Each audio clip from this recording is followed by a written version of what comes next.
Hello বন্ধুরা, সবাই কেমন আছো? আশা করছি সবাই ভালো আছো। একটি নতুন সিনারি ড্রয়িং তোমাদের জন্য নিয়ে এসেছি।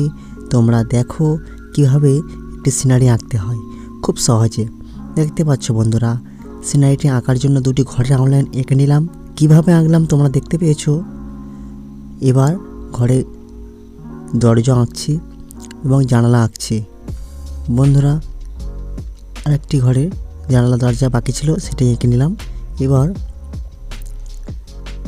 পিছনের ঘরের সাইড দিয়ে একটা রাস্তা এঁকে দিলাম এবং দুটি ঘরের পিছন দিয়ে একটা লম্বা আউটলাইন এঁকে দিলাম।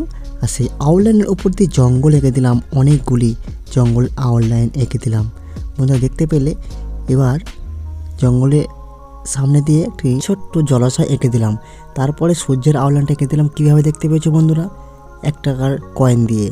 তারপরে বাঁদিকে দেখতে পাচ্ছ ঘরের পিছনে বাঁদিকে একটি ছোট্ট তাল গাছের আউটলাইন এঁকে দিলাম, দেখতে পেলে বন্ধুরা।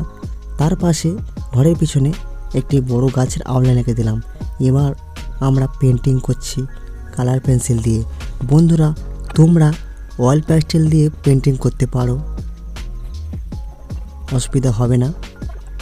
তো আমি তোমাদেরকে দেখাচ্ছি কালার পেন্সিল দিয়ে কীভাবে পেন্টিং করছি। বন্ধুরা দেখতে পাচ্ছ সূর্যের চারিদিক যে আমরা পেন্টিংটা করলাম, এটি হালকা হালকা কমলা কালার দিয়েছে, হালকা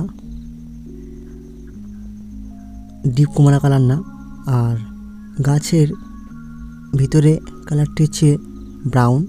আর গাছের যে পাতার আউটলাইনগুলো হালকা ডিপ নীল আর সবুজ আর ইয়েলো, এগুলো দিয়ে রং করে দিয়েছে।